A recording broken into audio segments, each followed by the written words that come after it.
اللہ تیری مہربانی، تو نے پھر موقع دیا، تیری راہ میں خرچ کرنے کا پھر موقع دیا، برڈن فیل نہ کیا کرو۔ کچھ لوگوں کی بڑی عجیب عادت ہوتی ہے، عبادت بھی کرتے ہیں اور بوجھ کے ساتھ کرتے ہیں۔ کیا کریں یار، اب رمضان آ گئی، تراویح پڑھنی پڑے گی۔ ارے اس کو تم بوجھ سمجھ رہے ہو یار، سال گزر گیا، اب زکات دینی پڑے گی۔ ایک جگہ میں بیٹھا تھا، پتہ عجیب سی بات کی، کہتے ابھی بھائی کاروباری لوگوں کا سب سے بڑا خرچہ، جن کے پاس پیسہ زیادہ ہے نا، ان کا سب سے بڑا خرچہ ہی زکات ہے۔ میں نے کہا یار اللہ کے بندو، زکات کو خوش دلی سے دو، اس کو برڈن کیوں سمجھ رہے ہیں؟ اللہ کی رحمت ہے کہ اللہ نے تمہیں دینے والا بنایا، مانگنے والا نہیں بنایا۔ تو کبھی بھی کسی عبادت پہ بوجھ فیل نہ کریں، انجوائے کریں، خوش دلی کے ساتھ کریں۔ اگر اللہ نے اس قابل کیا ہے کہ آپ قربانی کر رہے ہیں تو سبحان اللہ، قربانی بھی کریں اور ساتھ سجدہ شکر بھی ادا کریں کہ اللہ تو نے مجھے اور میرے گھر والوں کو اس قابل کیا۔ ارے حضرت ابراہیم کو تو حضرت اسماعیل کے ذبح کرنے کا حکم ہوا تھا، اگر یہی حکم ہمیں دے دیا جاتا کہ سب اپنے بچے ذبح کرو، کیا حال ہوتا؟ ادھر قربانی دینے کی نیت نہیں ہوتی، یہ والی قربانی کون دیتا؟ ہم پر تو آسانی کر دی گئی نا کہ جانور قربان کروایا جا رہا ہے۔ اچھا جانور بھی قربان کرو، گوشت بھی خود ہی کھا جاؤ، یہ بھی نہیں کہ سارا بانٹ دو۔ سوچو رحمت دیکھو اللہ کی، آسانیاں ہیں ہمارے لیے، مگر اس کو بھی لوگ بوجھ سمجھ رہے ہوتے ہیں۔ ٹھیک ہے، گوشت میں تقسیم کاری ہونی چاہیے، رشتہ داروں کو بھی دیں، غریبوں کو بھی دیں، لیکن ایسا نہیں ہے کہ آپ کچھ بھی نہیں کھا سکتے اس میں سے۔ بہرحال میرے پیچھے اسلامی بھائیوں، یہ حدیث یاد رکھنی ہے، اور قربانی کرے گی کیا؟ آتش جہنم کے سامنے روک بن جائے گی، حجاب بن جائے گی۔ اللہ نے چاہا جہنم سے قربانی بچائے گی۔ ایک اور حدیث پاک سنیے، پیارے آقا علیہ الصلوۃ والسلام فرماتے ہیں، اے فاطمہ، اپنی صاحبزادی سے کہا، اے فاطمہ اپنی قربانی کے پاس موجود رہو، کیونکہ اس کے خون کا پہلا قطرہ گرے گا تو تمہارے سارے گناہ معاف کر دیے جائیں گے۔ آئے ہائے ہائے، کتنی بڑی نعمت ہے۔ چوتھی حدیث، اللہ کے حبیب فرماتے ہیں، جس شخص میں قربانی کرنے کی وسعت ہو پھر بھی وہ قربانی نہ کرے تو وہ ہماری عیدگاہ کے قریب نہ آئے۔ ہاں، اس کو نبی پاک نے اپنے آپ سے دور فرما دیا۔ وہ لوگ جو قربانی اس میں سستی کرتے ہیں، اچھا پھر پورے گھر کا ایک بکرا کر لیں گے، گھر میں افراد بہت سارے، ایک جانور سب کی طرف سے، حساب نہیں کرتے کہ حصے کتنے بن رہے ہیں، حصے پورے ہو رہے ہیں کہ نہیں ہو رہے۔ کیونکہ بعض صورتوں میں اگر آپ کی کیلکولیشن درست نہیں ہے، یا آپ نے ایک ہی جانور، مثال کے طور پہ ایک بکرے میں سارے گھر والوں کی قربانی شامل کر دی، کسی کی بھی قربانی نہیں ہوگی۔ آپ کو یہ باقاعدہ سیکھنا ہوگا کہ کس طرح حصوں کی تقسیم ہوگی، یہ ایک واجب کام ہے، اس کے احکام بھی تو جانیے نا۔ یہ تو کسی ایکسپرٹ سے پوچھتے ذرا بتاؤ بھائی دانت کیسے دیکھنے ہیں، جانور کون سا لینا چاہیے، مگر اس کی قربانی کرتے وقت نیت کیسے ہوگی، اس کی اجازت کیسے ہوگی، جانور کی عمر کتنی ہونی چاہیے، یہ کون معلوم کرتا ہے؟ تو خدا را یہ واجب کام پراپر طریقے سے شریعت کے تقاضوں کے مطابق کریں، خوش دلی کے ساتھ کریں، سعادت سمجھ کر کریں۔ اللہ نے چاہا یہ آپ کے لیے بہت زبردست نیکی ہو جائے گی۔ ایسے کچھ لوگ ہیں جن کو ایسے موقعوں پر یہ چیزیں یاد آتی ہیں، ارے یار حج پر بہت سارے لوگ جاتے ہیں، بڑا خرچہ ہو جاتا ہے، یہ خرچہ بچا کر دوسرا کام کرنا چاہیے، ربیع الاول کی لائٹنگ نہیں کرنی چاہیے، یہ والا کام کرنا چاہیے۔ اپنی بچی کی شادی پر کروڑ روپے کا فنکشن کرتے ہوئے یاد نہیں آتا کہ غریب کی شادی کرا دینی چاہیے۔ تو بہرحال جو نیکی کا کام ہے وہ ضرور کرنا چاہیے، اور ساتھ ساتھ غریبوں کی مدد بھی دل جان سے کرنی چاہیے۔ تو بہرحال میرے بیچ اسلامی بھائیوں، یہاں یہ بات کلیریفائی ہو گئی کہ یہ پل صراط کے لیے سواری بنے گی۔ اچھا اس میں بھی ایک بات سمجھ لو، اب جانور تگڑا ہوگا، جاندار ہوگا تو سواری بھی اچھی ملے گی، تو اچھا جانور خرچ کیا کر، اللہ نے دیا ہے تو بہترین جانور لینا چاہیے۔ اللہ کی بارگاہ میں دل دیکھا جاتا ہے، ہاں نیت یہ ہو کہ ذرا پتہ چلے میمن سوسائٹی میں ہمارا جانور کتنا بڑا آیا ہے، صاحب جی کتنے پیسے والے ہیں، اگر یہ نیت ہے تو پھر تو ثواب بھی نہیں ملے گا۔ اللہ کی رضا کے لیے بہترین منڈی کا جانور لیں، بلکہ میں تو ایک اور مشورہ دیتا ہوں، اپنے گھر میں جو بھی بہترین جانور لو نا، اگر 2-3 لیتے ہیں، سب سے بہترین جانور نبی پاک کے نام پر قربان کریں۔ کیا پیش کریں جانا، کیا چیز ہماری ہے آقا، یہ دل بھی تمہارا ہے، یہ جان بھی تمہاری ہے۔ دیکھو ہمارے آقا نے ہمارے نام پر جانور قربان کیا تھا، یاد ہے؟ ہاں، حجۃ الوداع کے موقع پر نبی پاک نے امت کے نام پر قربانی کی۔ اے امتیوں، تمہیں بھی نبی پاک کو یاد رکھنا ہے، جو نہ بھولا ہم غریبوں کو رضا، یاد اس کی اپنی عادت کیجیے۔ نبی پاک کو ہماری قربانی کی عادت نہیں، ہم کو گوشت تھوڑی پہنچے گا، یہ محبت کا اظہار ہے، گوشت تو پھر بھی ہمارے پاس ہی رہ جانا ہے۔ تو بہرحال قربانی کریں، خوش دلی کے ساتھ کریں، اچھی نیتوں کے ساتھ کریں، قربانی کا جانور بہترین لیں، اس لیے کہ یہاں اللہ کی بارگاہ میں دل دیکھا جاتا ہے کہ بندے کو مال سے محبت ہے یا اللہ کی رضا سے محبت ہے۔ جتنا قیمتی جانور ہوگا نا اتنا مشکل سے دل سے نکلے گا، اور جب آپ کے دل سے کوئی کام مشکل ہوتا ہے اس کا اجر بھی زیادہ ہوتا ہے، اور پھر اس کو بانٹیں غریبوں میں، تقسیم کریں رشتہ داروں میں، انشاءاللہ اس کا خوب ثواب کمائیں۔ تو قربانی جس کو اللہ نے نوازا ہے بہترین جانور کرے، اور پھر سبحان اللہ نبی پاک علیہ السلام کے نام کریں تو کیا بات ہے۔ اچھا قربانی کے دنوں میں جو قربانی کرنے کا ارادہ رکھتا ہے اس کے بارے میں یہ ہے کہ ناخن، بال اور بردال خال وغیرہ نہ کٹوائے، کیونکہ یہ حاجیوں سے مشابہت ہو جاتی ہے. حاجی بھی احرام پہن کے یہ سب چیزیں نہیں کرتے، تو حجامت وغیرہ نہ کروائے تو انشاءاللہ اس کی برکتیں ملیں گی. اور جو قربانی نہیں کرتا وہ بھی غریب ہے بیچارہ، نہیں کر پاتا، علماء کہتے ہیں اگر وہ بھی یہ اعمال ان دنوں میں کر لے، ذوالحجہ کے 10 دنوں میں، تو انشاءاللہ اس کو قربانی کا ثواب بھی مل جائے. تو یہ کام کرنا چاہیے. اور سبحان اللہ، بلکہ مفتی صاحب فرماتے ہیں کہ جو قربانی نہ کر سکے عشرے میں، یعنی ذوالحجہ کے ابتدائی 10 ایام میں حجامت نہ کرائے، بقرعید کے دن یا بعد نماز عید حجامت کرائے، تو انشاءاللہ قربانی کا ثواب کمائے گا. اچھا، اب یہاں پر ایک دو باتیں مزید قربانی کے لیے عرض کر دوں، پھر انشاءاللہ اس کے بعد میں حضرت اسماعیل علیہ السلام اور حضرت ابراہیم کا وہ واقعہ سنانا چاہتا ہوں، تاکہ ہمارے بچوں کو یہ پتہ تو چلے کہ قربانی واجب کیوں ہوئی تھی، یہ یاد کس کی ہے، یہ واقعہ کیا تھا. اللہ اکبر، جتنی بار اس واقعے کو پڑھیں آنکھوں میں آنسو آ جاتے ہیں، دل بے قرار ہو جاتا ہے. یہ کیسے لوگ تھے، اللہ کی رضا پر کیسے راضی تھے، کتنی بڑی قربانی کے لیے وہ تیار ہو گئے، اور آج ہمیں چھوٹی سی قربانی دینے میں لوگوں کے دلوں پر بوجھ آ جاتا ہے. تو بہرحال میرے بیچ اسلامی بھائیوں، قربانی کی جو دعا ہے نا، یہ انشاءاللہ آپ کو دعوت اسلامی کے جو رسالے ہیں مکتبۃ المدینہ کے، اس میں مل جائے گی، مگر مجھے بہت پسند ہے. عربی دعائیں یاد کر لو اور اس کو ترجمے کے ساتھ یاد کر. آئے اس دعا کے ذرا معنی سنو. اللہ کرے کہ مجھے تو وہ بی بی فاطمہ سے جو نبی پاک نے فرمایا نا کہ اے فاطمہ قربانی کے پاس رہنا، پہلا قطرہ گرتے ہی تمہارے پچھلے گناہ معاف کر دیے جائیں گے. اب یہ دعا کیا ہے؟ وہ دعا یہ ہے، انی وجہت وجہی للذی فطر السماوات والارض حنیفا وما انا من المشرکین ان صلاتی ونسکی ومحیای ومماتی للہ رب العالمین لا شریک لہ وبذالک امرت وانا من المسلمین. کیا ترجمہ ہے اس کا؟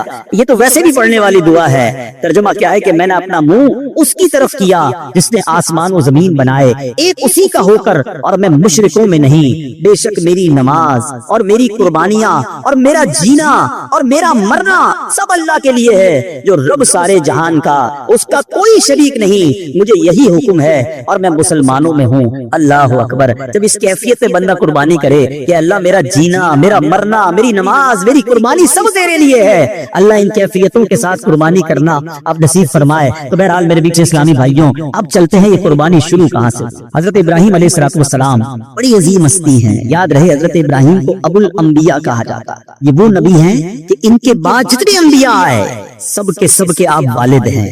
آپ کو ابو الرحیم بھی کہا جاتا ہے. ابراہیم ابو الرحیم بھی کہا جاتا ہے. وہ کیوں کہ آپ جو ہے بڑے مہمان نواز تھے.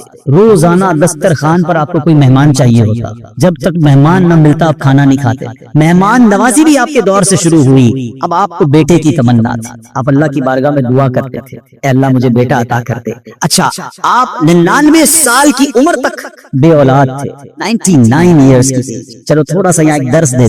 کئی لوگ ملتے ہیں کہتے ہیں اولاد نہیں ہے، اور پھر مایوسی کی باتیں کرتے ہیں. میں تو نماز پڑھتا ہوں پھر بھی اولاد نہیں، حج کر کے آئے پھر بھی اولاد نہیں. معاذ اللہ، اللہ کی رضا پر راضی نہیں ہے. ایک بات یاد کر لو، اگر رب نے کچھ نہیں دیا نا تو یہی میرے لیے بہتر ہوگا. کیا پتا تمہارے نصیب میں ایسی اولاد ہو تمہیں مار کے گھر سے نکالتی.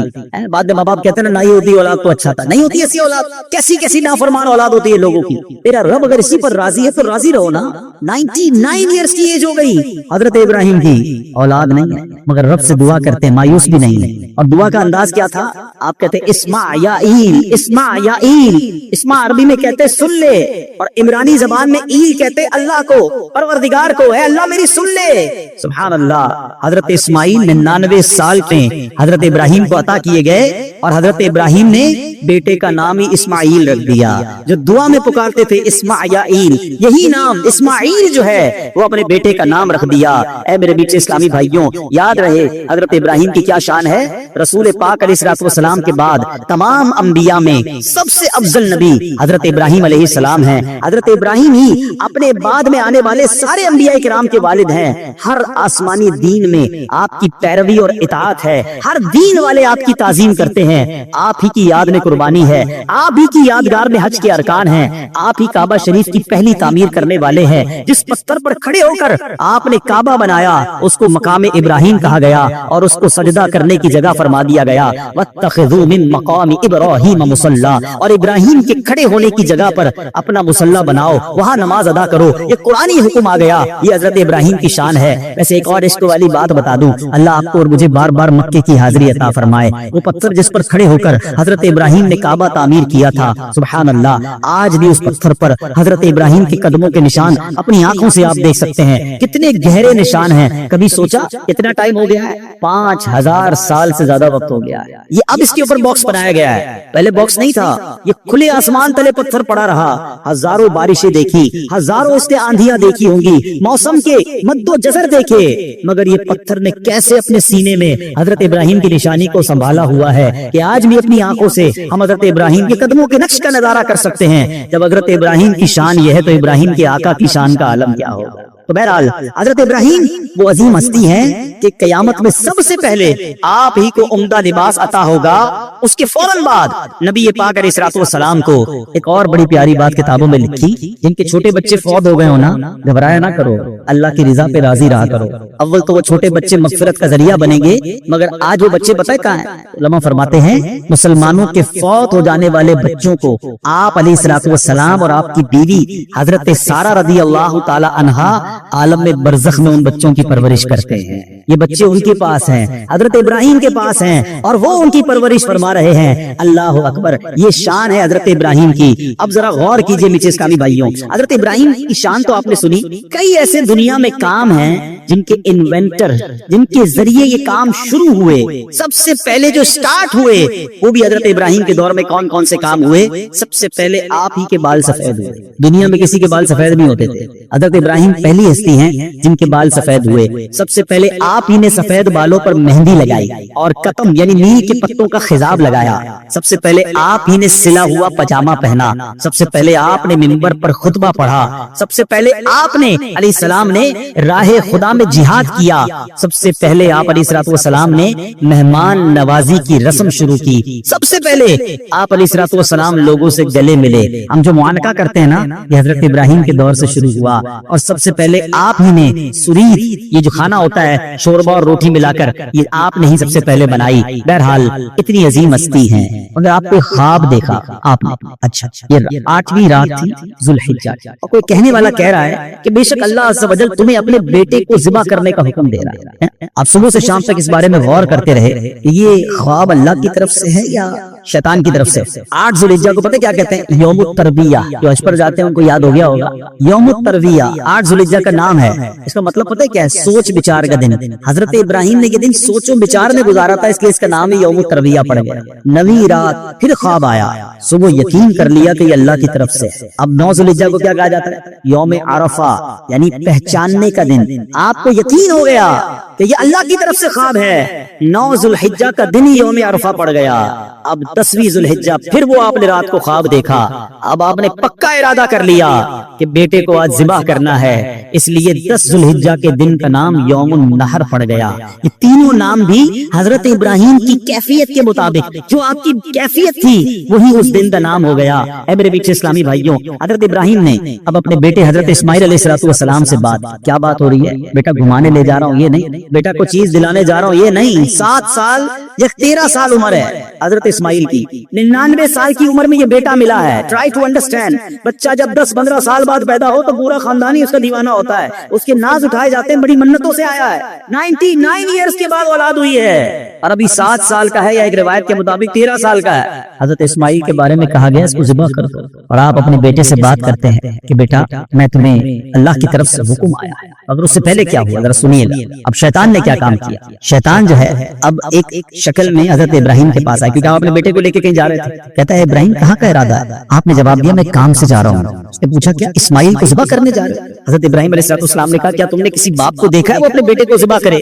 شیطان بولا ہاں میں آپ ہی کو دیکھ رہا ہوں، کسی کام سے جا رہے ہیں۔ تو معلوم تھا، آپ سمجھتے ہیں کہ اللہ عز و جل نے آپ کو اس بات کا حکم دیا ہے؟ حضرت ابراہیم ارشاد فرمایا اگر اللہ عز و جل نے مجھے اس بات کا حکم دیا ہے تو میں اس کی فرما برداری کروں گا۔